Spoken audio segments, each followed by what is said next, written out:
طبعا انتوا عارفين ان انا محتوايا على سوشيال ميديا او يوتيوب بالاخص هو لفات الخمار. فلو هقول فعلا على لفة معينة هي كانت وش السعد عليا فهتكون اللفة دي. بجد لما عملتها حسيت ان انا استرجعت ذكريات 4 سنين ورا كده. يا جماعة دي كانت اول لفة اعملها على التشانل، انا كانت والله من اختراعي. بعد كده بقى بدأت ان هي تنتشر بين كل الناس، وبدأت تظهر لها فيديوز كتير، بس دي كانت اول لفة انا اخترعتها نزلتها عندي على التشانل من 4 سنين.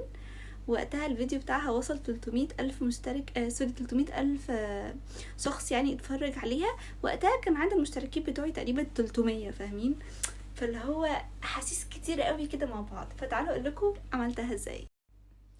بصوا سبت المسافة دي من تحت، يعني مش تانيهم قد بعض بالظبط، بس من قدام هيكونوا الاتنين قد بعض بالظبط.